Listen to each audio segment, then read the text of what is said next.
야고보서 1장 1절 우리 같이 읽겠습니다. 하나님과 주 예수 그리스도의 종 야고보는 흩어져 있는 12지파에게 문안하노라. 아멘. 야고보서 두 번째 시간입니다. 당신은 누구십니까? 2002년도에 방영된 드라마에서 굉장히 유명한 대사가 하나 있습니다. 넌 학생이고 난 선생이야.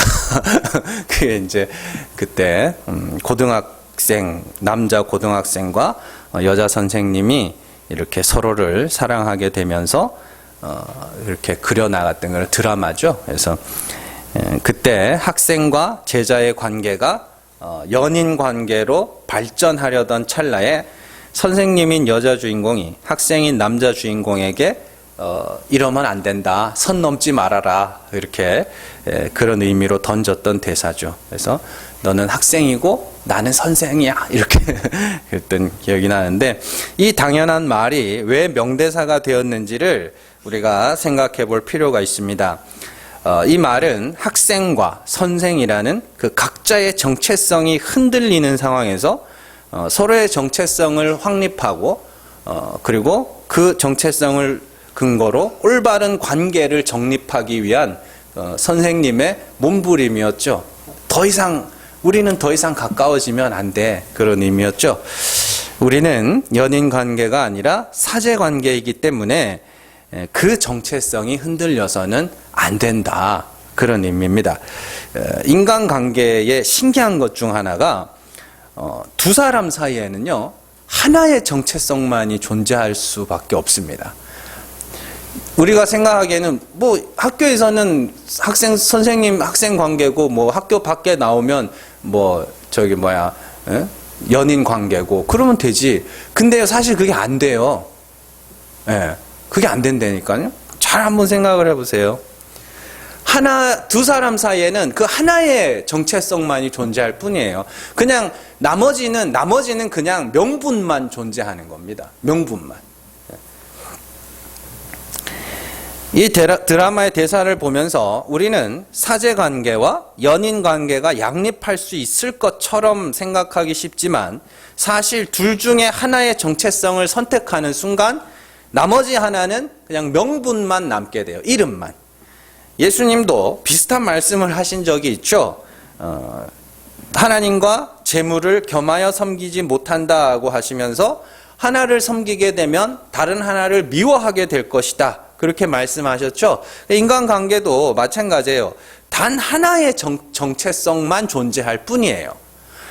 주변에 제가 아는 대부분 제가 이제는 아는 사람들 옛날에 안 믿던 친구들도 잘 안 만나고 연락도 안 하고 그러니까 아는 사람이라 그래봐요. 여러분들하고 목사님들이 대부분이죠. 주변에 있는 사람들. 그 목사님들이 어디 가서 결혼을 했겠어요, 다. 학교에서 만나서 결혼한 경우도 몇몇 있는데 대부분 교회에서 교회에서 만나서 결혼한단 말이에요. 그래서 처음에 만날 때는 어떻게 해요? 전도사와 교사, 그죠? 전도사와 학생 이렇게 만나요. 근데 이게 시간이 지나면서 이 오빠 동생이 된다니까요. 그러면은 그 교회에 가서는 전도사님이고 제자고 밖에 나오면 오빠 동생이고 그게 되느냐? 안 돼요, 그게. 교회에서도 그냥 그렇게 이름만 선생님, 전도사님 이렇게 하지 사실은 다 뭐예요? 오빠 동생이라니까요. 마찬가지로 그렇게 두 사람 사이에는 하나의 정체성만이 존재할 뿐이에요. 나머지는 다 그냥 명분이죠. 우리 교회 와서도 보면 아시겠지만 교회에 와서 서로가 저희 부부가 서로가 목사님, 사모님 이렇게 부른다 치더라도 그냥 부부라니까요. 둘이. 그래서 나머지는 그냥 명분이죠. 그런데 여기서 정체성에 대한 아주 중요한 또 하나의 원리를 알 수 있는데 서로가 서로를 부르는 호칭에 따라서 그 정체성이 이렇게 정해진다는 거예요. 나는 학생이고, 너는 학생이고, 나는 선생이라는 그 각자의 호칭에는 사제관계라는 정체성이 정해지는 것이고 서로가 목사님, 사모님이라고 부르면 그 호칭에 의해서 목사와 사모라는 그런 정체성이 주어지는 것이죠. 우리가 서로를 부를 때 나에 대한 그 사람의 정체성이 정해지는 거예요. 그래서 다른 사람이 나를 어떻게 부르느냐에 따라서 그 사람이 나를 어떻게 생각하는가도 알 수 있습니다. 권사님, 집사님 이렇게 부르면 그 사람과 나 사이에는 교회가 맺어준 인연이라는 정체성이 존재하는 거예요. 그리고 뭐 언니 혹은 형님 뭐 이렇게 서로의 이름을 부르거나 하는 그런 관계들 있죠. 그것은 그때부터 둘 사이에 개인적 관계가 이렇게 맺어졌다라는 것이거든요. 그래서 참 재밌는 게 사람이 화가 나잖아요. 화가 나고 싸움을 시작할 때 보면 서로를 부르는 호칭부터 달라집니다. 그죠? 여보 당신 하다가 어떻게 돼요? 야! 뭐 좀 심하면 뭐 새끼야 뭐 이렇게 나오기도 하고 그러잖아요. 호칭부터 달라지는 거예요. 정체성이 서로 달라지는 거 그때부터. 그가 나를 개라고 부르는 순간 그때부터 개싸움 되는 거예요. 그렇게. 그래서 재밌어요. 그래서 이처럼 우리가 상대방을 어떤 호칭으로 부르느냐 하는 것은 그 사람과 나 사이의 정체성을 확인해주는 아주 굉장히 중요한 수단이죠. 그래서 성도들끼리도 가능하면 이름을 부르거나 반말하기보다는 서로의 직분을 불러주고 직분에 맞게 존대를 해주는 것이 더 좋아요. 사실은 그게. 그래서 어쨌든 서신서들을 보면 사도들이 교회를 부르는 호칭들을 가만히 보면 사도들이 이 호칭이 조금씩 달라요. 서신서 맨 앞에 보면 뭐 누구야 무슨 교회야 이렇게 하는 게 아니라 뭔가가 다 다르게 뭘 붙여놨어요. 그 말은 사도들이 교회를 그렇게 불러줌으로써 너희는 그런 자들이야 를 정체성을 그들에게 가르쳐 주는 거예요. 사도들이 너희는 그런 자들이라는 의미를 담고 있음과 동시에 너희가 그런 자들인데 지금 그렇게 살고 있지 못하다라는 의미도 동시에 들어있는 거예요. 그러니까 교회를 부르는 호칭으로 그들의 정체성을 확인해주고 그 정체성에 맞는 올바른 신앙생활을 독려하기 위하여 이렇게 편지를 쓰는 거란 말이죠. 그런 의미에서 사도들이 교회를 어떻게 부르고 있는가를 알아보는 것은 오늘날 성도들에게도 굉장히 중요한 의미를 담고 있습니다. 그게 우리 이야기거든요, 사실은. 오늘 말씀에서 사도 야고보는 교회를 흩어져 있는 12지파 이렇게 부릅니다. 지난주에 살펴본 바와 같이 12지파라는 것은 이스라엘이라고 그랬죠. 12지파, 이스라엘.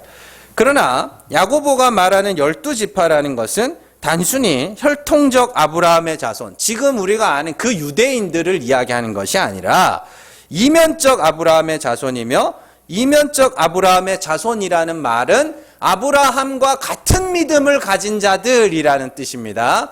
이면적 아브라함이라는 거는 영적 아브라함 똑같은 거예요. 영적 아브라함이나 이면적 유대인이나 영적 유대인이나 똑같은 거라니까요. 근데 그 뭐가 이면적 유대인이냐?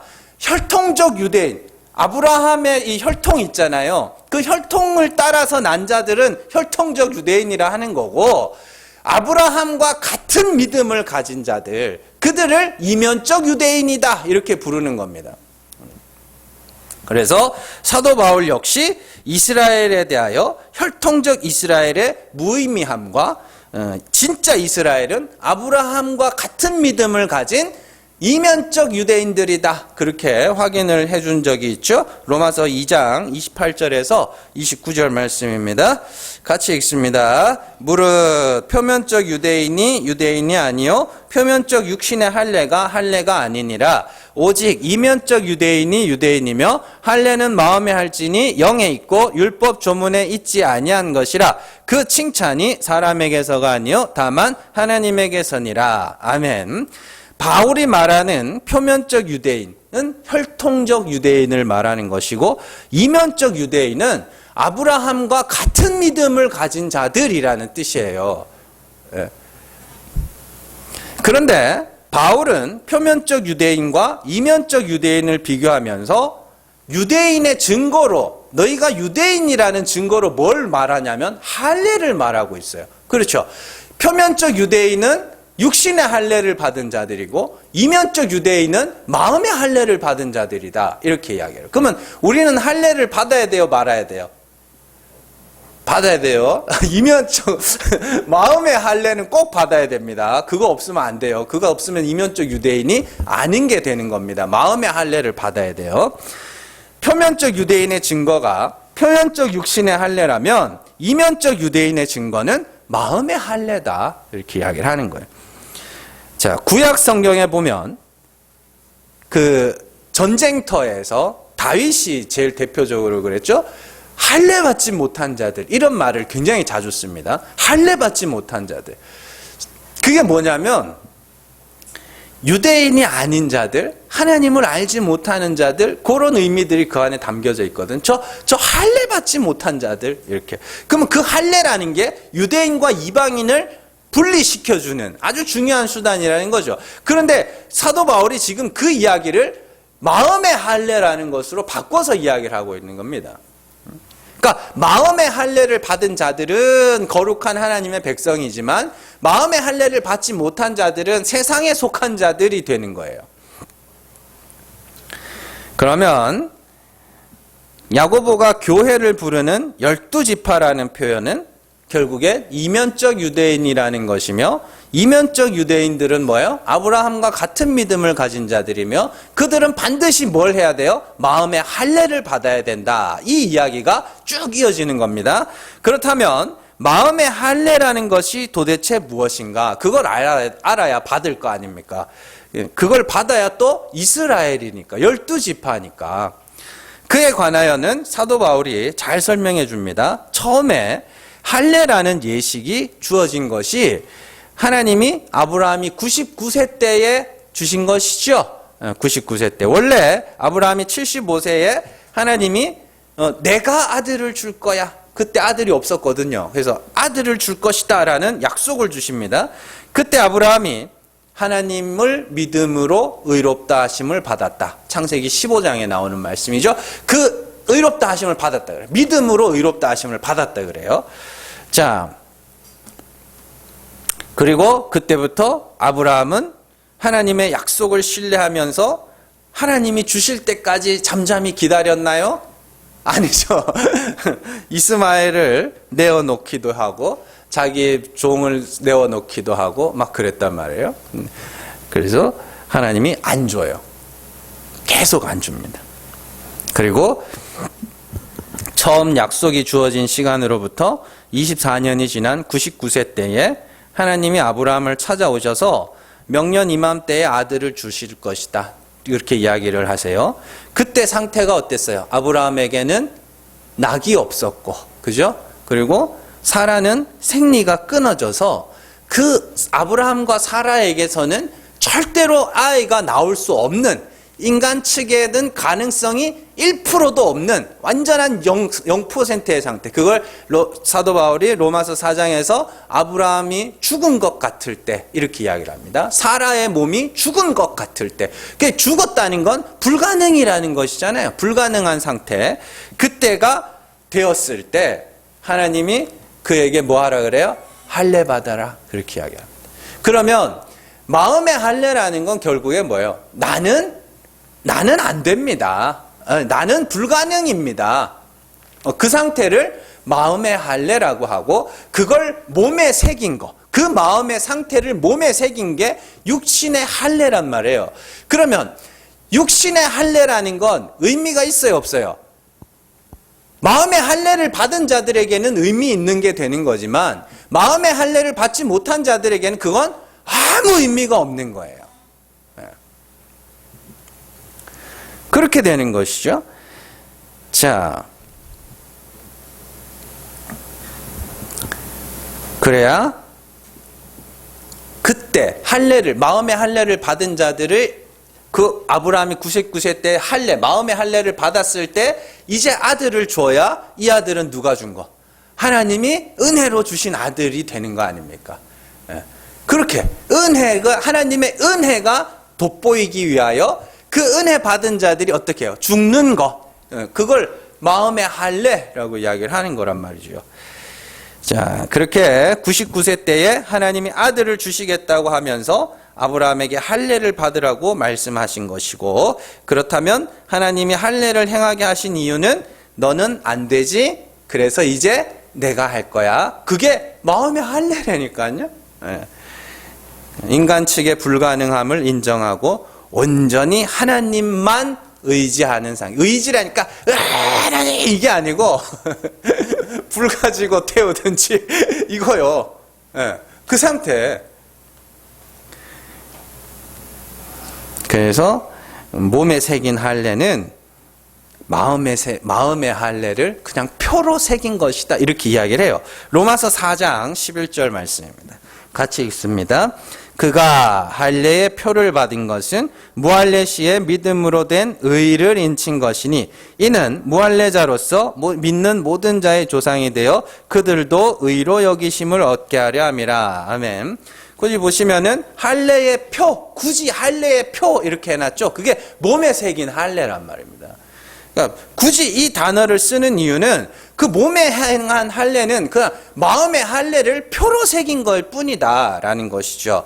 그 할례의 표를 받은 것은 무할례 시에 믿음으로 된 의를 인친 것, 이렇게 이야기를 합니다. 75세 때에 아브라함이 믿음으로 의롭다 하심을 받은 것을 99세 때에 몸에 인친 것, 하나님이 죽은 자를 살리시는 이심을 믿었다, 그렇게 이야기를 하죠. 그리고 이제 그 믿음대로 되었을 때, 하나님이 살리셔야 할 죽은 자로 그렇게 되었을 때, 그게 표, 할례, 그걸 뭐라 그러냐면 믿음으로 믿음에 이르게 하나니, 그렇게 이야기를 하는 거예요.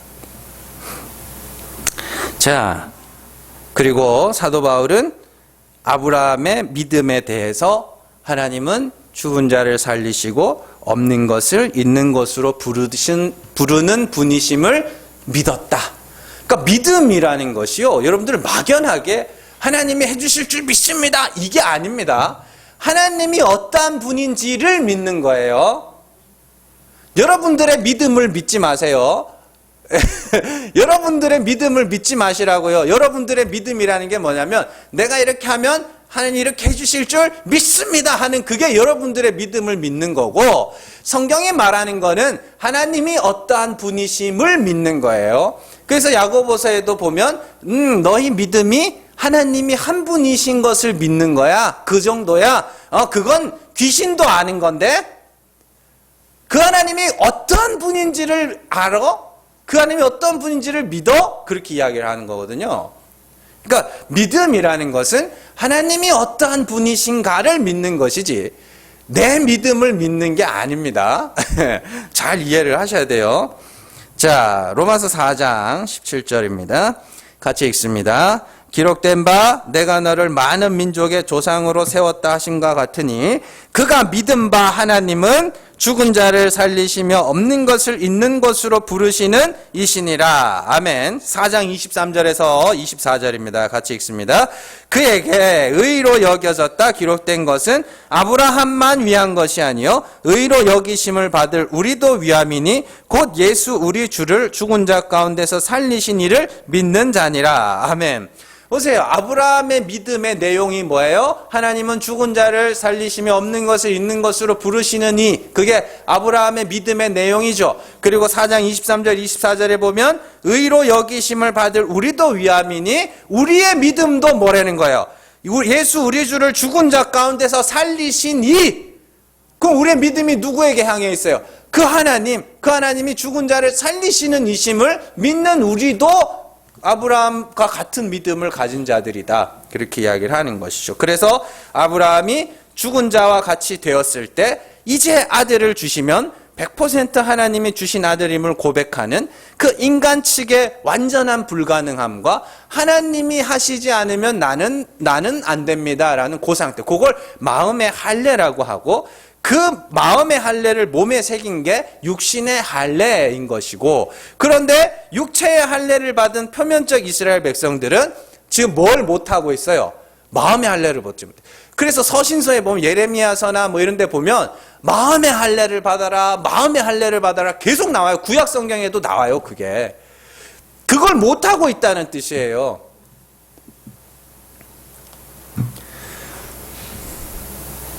그러니까 그들은 표면적 유대인이나 마음의 할례를 받지 못하면 진짜 이스라엘, 참 이스라엘, 이면적 유대인에는 속하지 못하는 게 되는 것이고, 이방인이라 할지라도 표면적 유대인이 아니고 이방인, 우리 이야기잖아요. 이방인이라 할지라도 마음의 할례를 받으면 어떻게 돼요?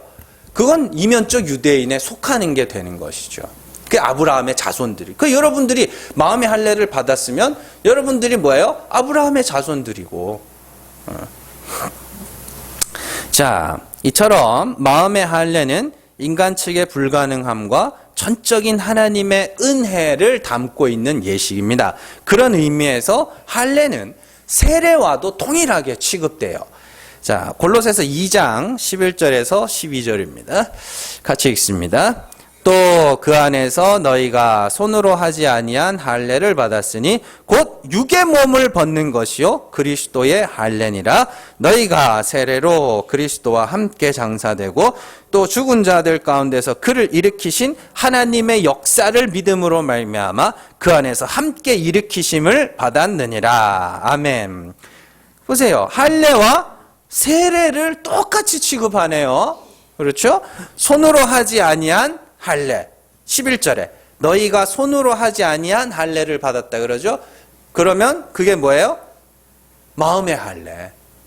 네, 마음의 할례를 받았고, 그건 마음의 할례는 뭐라 그래요? 육의 몸을 벗는 것. 육의 몸을 벗는다는 게 인간의 불가능함을 고백하는 것이에요. 육의 몸을 벗는. 이 껍데기 이거 어떻게 벗어요? 따갑기만 하지. 네? 그게 아니라 인간 측의 불가능함과 온전히 하나님의 은혜만을 바라는 그 상태를 마음의 할례라 그러고, 그걸 다른 말로 그리스도의 할례라고 불러요. 그러니까 그리스도께서, 예수 그리스도께서 할례를 받았다는 이야기네요. 언제 받으셨어요? 십자가에서 뭐예요? 주여 내 영혼을 주께 의탁하나이다. 그리고 죽잖아요. 죄인들의 대표로 예수님이 죽으시잖아요. 그게 뭐냐면 육의 몸을 벗는 거예요. 그렇게 죽어야 산다는 걸 보여주신 게 십자가와 부활이잖아요. 그래서 12절에 보시면 너희가 세례로 나오죠. 세례로 그리스도와 함께 장사되고, 네, 우리가 세례를 받는다는 것은 단순히 앞에 나와서 물 뿌리는 이게 중요한 게 아닙니다. 세례라고 하는 것은 내가 죽은 죄인이 맞습니다. 하나님이 살리셔야 할 죽은 죄인이 맞습니다. 하는 그 세례. 그게 곧 할례. 그리고 그렇게 죽은 이유가 뭐예요? 그리스도를 죽은 자 가운데서 살리신 하나님의 역사를 믿었기 때문에 그렇게 죽는 거 아닙니까? 그잖아요. 그게 할례고 세례고 그래요. 그래서 그걸 가진 자들이 교회이며 그걸 받은 자들이 하나님의 이스라엘 백성이다. 이렇게 이야기를 해요. 그래서 손으로 하지 아니한 할례가 마음의 할례고, 마음의 할례는 육의 몸을 벗는 것입니다. 육의 몸을 벗는 것은 그리스도께서 십자가에서 죄인들의 대표로 죽으신 것과 같이 나도 그와 같이 죽은 죄인임을 자백하는 것이며, 그것이 육의 몸을 벗는 마음의 할례이며 그것이 세례죠. 그렇게 11절에서는 할례를 설명하다가 12절에서는 세례의 이야기가 나옵니다. 곧 할례와 세례는 같은 의미인데, 그리스도를 죽은 자 가운데서 살리신 하나님을 믿고 그리스도와 함께 죽는 것, 같은 모양으로 죽는 것, 그게 마음의 할례다. 그러면 마음의 할례도 죽은 자를 살리시는 하나님이심을 믿고 내가 죽은 자임을 자백하는 것이고, 세례도 그리스도와 함께 죽고 그리스도를 죽은 자 가운데서 살리시는 하나님을 믿는 것이라면 결국 마음의 할례와 세례도 같은 거네요. 네. 다 같은 거예요. 그 하나를 그냥 여러 모양으로 설명해 놓은 거죠. 그래서 참 말이 이렇게 갈라져 나가면 안 된다고 그랬어요. 갈라져 있는 말들이 이렇게 하나로 합쳐져야 그게 맞는 거지, 말들이 막 갈라지면 안 되는 거예요. 그래서 그러면 마음의 할례와 세례를 받았다는 것은 결국 나는 하나님이 살려주셔야 할 죽은 죄인임을 고백했다는 것이며, 또한 그것을 날마다 체험해 가고 있다라는 의미를 담고 있는 겁니다. 그게 마음이 낮아짐이라는 거거든요. 그러니까 어렵게 제가 설명을 해드렸지만 별거 아니에요. 나 죄인 맞음을 날마다 경험해 가고 있다는 뜻입니다. 내게는 선한 게 없구나. 내게는 의로운 게 없구나. 나는 하나님이 살리셔야 할 죽은 죄인이구나를 날마다 그걸 배워가고 있다. 그게 성도다예요. 그게 성도의 방향이에요. 마음이 점점 높아지는 게 아니라 점점 낮아지면서 아이고 하나님이 불쌍히 여기지 않으면 나는 구원받을 길이 없는 그런 죄인이 맞습니다. 그걸 날마다 체험해 가고 있는 자들이라는 뜻이에요. 그게 하나님의 이스라엘들의 삶의 방향이라니까요. 야고보가 교회를 향하여 12지파라고 부르는 말 안에는 너희는 하나님이 죽은 자를 살리시는 하나님이심을 알아 너희가 죽은 죄인이라는 고백을 한 이면적 이스라엘이라고 부르는 자들이라는 뜻이 담겨져 있는 거예요. 야고보가 교회의 정체성을 12지파라고 특정하는 것, 그 안에 담겨져 있는 의미를 잘 이해를 하셔야 돼요. 그래서 이스라엘 백성들이 또 유명하게 집단적으로 할례를 받은 곳이 있어요. 어디였어요? 제가 자주 말씀드린 길갈이죠. 여리고성을 앞에 두고 요단강 건너서. 왜 받았어요? 이스라엘의 군대가 다 죽었기 때문에 받았다 그랬죠.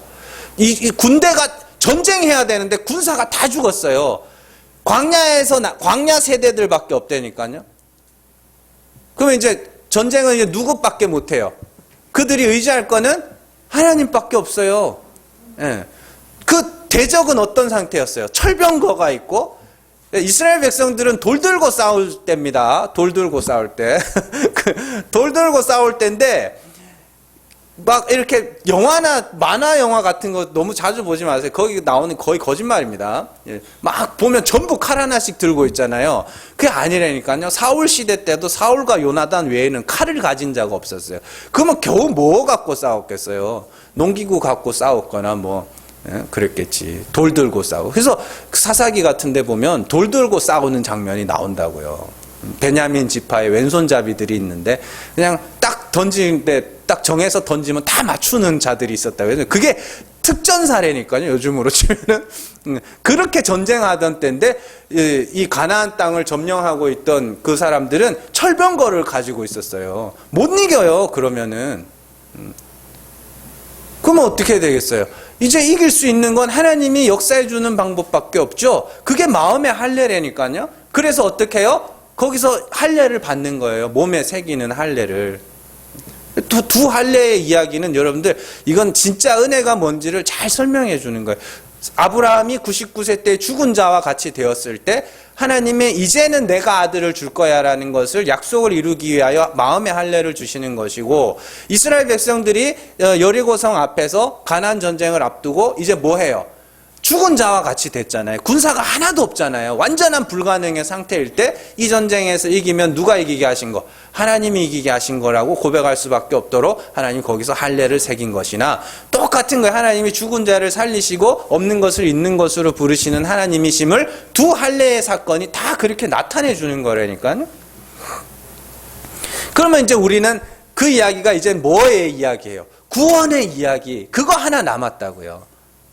그리고 이 땅에서 하나님이 구원을 맛보도록 하기 위해서 우리의 삶도 어떻게 해요? 하나님이 길을 열어주시지 않으면 아무데도 갈 수 없을 것처럼 그렇게 한 번씩 하나님이 우리를 그렇게 궁지로 몰아넣으실 때가 있다니까요. 그래서 진짜 의지할 거는 하나님밖에 없도록 만들 때가 있어요. 그래서 하나님이 그 궁지에서 건져내 주실 때가 또 있다니까요. 그때 우리가 한 번씩 구원을 맛보는 것이며, 하나님이 이런 분인가를, 이런 분이라는 것을 또 한 번 그런 표적을 통하여서도 경험하는 것이고, 이제는 그 표적의 때가 지났고, 여러분들 정도 되면 표적의 때가 지났고, 이제는 성경을 통하여 진짜 그런 하나님이심을 우리가 확인해가고 배워가는 것이죠.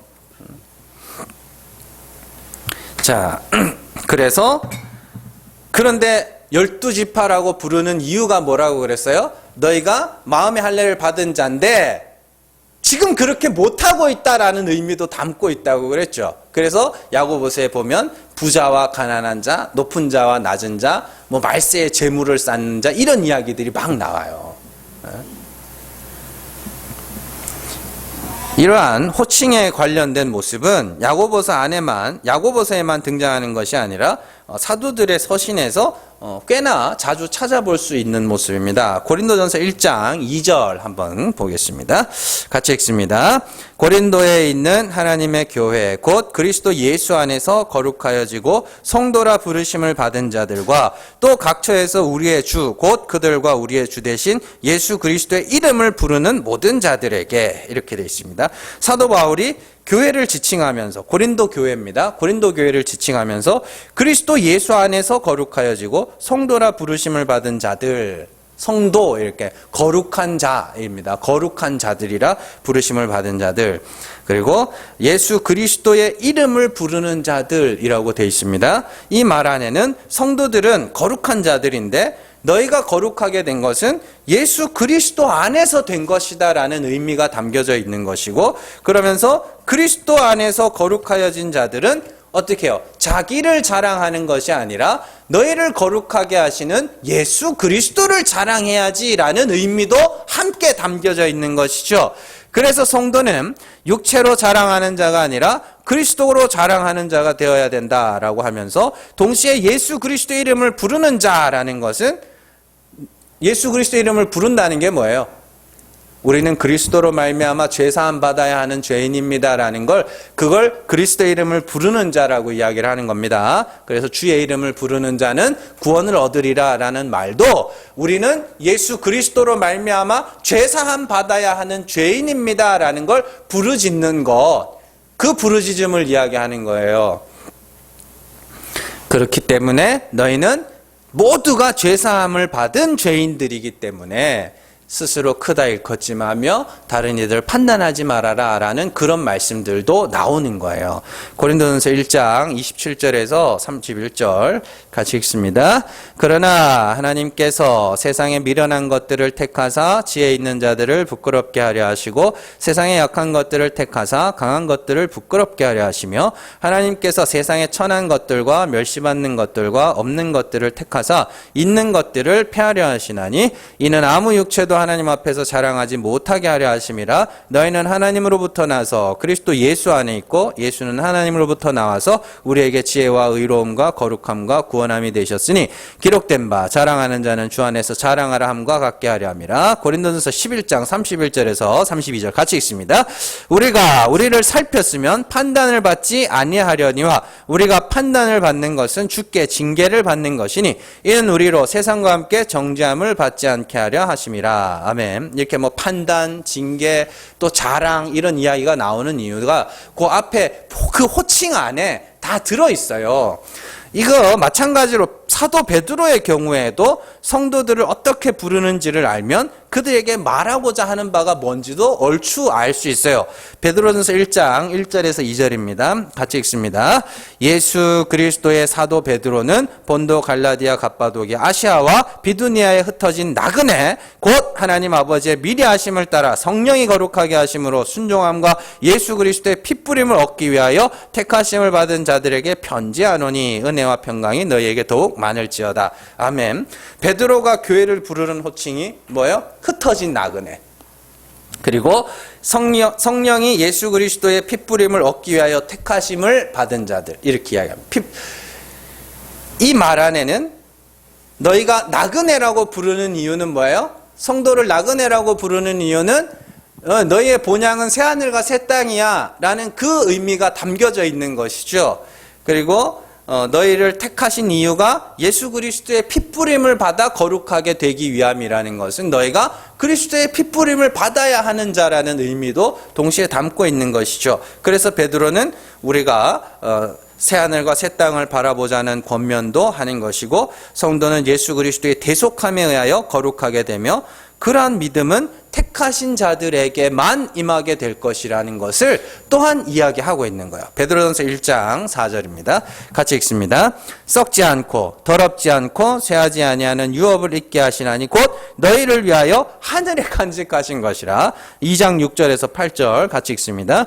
성경에 기록되었을 때 보라 내가 택한 보배로운 모퉁이 돌을 시온에 두노니 그를 믿는 자는 부끄러움을 당하지 아니하리라 하였으니 그러므로 믿는 너희에게는 보배이나 믿지 아니하는 자에게는 건축자들이 버린 그 돌이 모퉁이의 머릿돌이 되고 또한 부딪히는 돌과 걸려 넘어지게 하는 바위가 되었다 하였느니라. 그들이 말씀을 순종하지 아니함으로 넘어지나니 이는 그들을 이렇게 정하신 것이라. 아멘. 정하신, 멸망되기로 정하신 자가 있고 택하심을 받은 자가 있고, 그리고 우리에게 주어진 유업이 어떻게 썩지 아니하는 유업인데 그건 하늘에 있는 것이다. 이런 이야기들이 그 1장 1절과 2절의 그 호칭과 관련해서 이렇게 나오는 거예요. 자, 지금까지 살펴본 바와 같이 성도를 부르는 호칭에 따라서 사도들이 성도들에게 무슨 권면을 할지 우리가 대충 예상을 할 수 있죠. 그런 의미에서 야고보가 뭐라고, 이스라엘이다, 너희는 12지파야, 이스라엘이야 라고 부르는 이유는 너희는 마음의 할례를 받은 자들이며 마음의 할례는 육의 몸을 벗는 것이며 그리스도와 함께 죽는 것인데 너희는 왜 스스로 살았다 하느냐라는 권면까지도 다 들고 있는 겁니다. 그렇다면 이러한 호칭은 사도들이 살았던 그 시대의 교회에게만 해당되는 것이 아니라 오늘을 살아가는 우리에게도 동일하게 해당되는 것이죠. 여러분들의 12지파는 바로 여러분들이에요. 우리예요. 12지파. 마음의 할례를 받았다고 하는, 그리스도와 함께 죽는 세례를 받았다고 하는 우리에게 지금 그렇게 부르고 있는 거라고요. 먼저 우리는 아브라함과 같은 믿음을 가진 자들이 맞는지가 먼저 확인이 돼야 되는 거죠. 그래서 우리가 믿는 하나님은 죽은 자를 살리시고 없는 것을 있는 것으로 부르시는 분이시며 가난한 자를 믿음에 부여하게 하셔서 하나님의 나라를 유업으로 물려주시는 그런 하나님이 맞는가? 나는 그런 하나님으로 알고 있고 믿고 있는가? 그게 제일 먼저 우선시 돼야 되는 거죠. 그리고 여러분들이 그런 하나님을 성경을 통해서 확인하고 말씀과 또 여러분들의 삶을 통하여 또 확인하고 있는가? 그리고 그러한 믿음이 있다면, 하나님이 그러한 분이라는 믿음이 있다면 이제는 어떻게 해요? 나를 점검해야 되겠죠. 내가 하나님 앞에 나를 주장할 수 없는 죄인임을 고백하며 나는 죽은 자임을, 하나님이 살려주셔야만 구원에 이를 수 있는 죽은 죄인임을 알아가고 있는가? 그걸 고백했는가? 그리고 정말 내가 그러한 자임을 체험해 가고 있는가? 그게 사도 바울이 말한 날마다 죽는다의 진의예요. 날마다 죽는다. 성도는 우리에게 주어진 마음의 할례를 받은 이스라엘이라는 정체성을 확실히 하셔야 돼요. 나는 마음의 할례를 받은 이스라엘이야. 나는 하나님이 구원해 주시지 않으면 나는 절대 구원에 이르지 못할 그런 죄인이야. 그걸 날마다 확실하게 체험해 가셔야 돼요. 그렇다고 억지로 가서 죄를 지으라는 게 아닙니다. 여러분들, 인간이 불가능함과 자기의 한계를 알기 위해서는 극한에 이르기까지 살아봐야 되는 거거든요. 운동선수들이 자기의 한계를 알기 위해서 죽도록 열심히 살잖아요. 여러분들도 죽도록 열심히 사셔야 돼요. 착하게 사셔야 돼요. 예? 좀 거룩하고 좀 의롭고 좀 경건하게 살아보셔야 돼요. 그래야 비로소 뭘 아냐면, 나는 안 되는구나 라는 걸 비로소 알게 된다고요. 그래서 정말 그 끝까지 가본 사람들은 겸손해진다 그러잖아요. 제일 교만한 사람이 누구예요? 등산으로 치면 히말라야나 이런 데 올라가 본 사람들은 겸손해져요. 근데 저 뒷산 꼭대기 한번 가본 사람들 예? 그런 데잖아요. 여기 뭐 일자산인가? 뭐 거기 고덕동인가 있어요. 그 일자산이라는 게 그 일자산 올라가는데 등산 장비를 다 맞추고 올라가잖아요. 정말 여러분들 치열하게 살아보셔야 돼요. 여러분들 일도 열심히 하시고 착하게도 사시고 욕도 좀 안 해보시고 다른 사람들 이웃들 도와주는 일도 열심히 해보셔야 돼요. 그래야 비로소 여러분들의 한계를 알 수 있다고요. 아, 의라는 내가 아무리 의롭게 해봤자 나는 요것밖에 안 되네 라는 걸 비로소 알 수 있다고요. 그걸 해보지도 않았는데 어떻게 그 한계를 알겠냐고요. 그래서 열심히 착하게 살아보셔야 돼요. 그리고 그러네, 하나님이 불쌍히 여겨주시는 방법 외에는 내가 의에 이를 수가 없는 거구나 라는 것을 여러분들이 정말로 그렇게 배우셔야 되는 것이고, 그렇게 자기 정체성을 확인했으면 이제는 우리가 싸워야 할 대상이 뭔지도 알 수 있어요. 하나님이 죽은 자를 살리시는 분이심을 알고 내가 죽은 자임을 알았고 내가 날마다 죽는 그 삶을 살아가고 있으면 진짜 이제는 내가 싸워야 될 대상이 뭐예요? 내가 스스로 의에 이르겠다고 하는 그 마음이죠. 그것과 싸워야 되는 것. 그걸 부자라 그래요.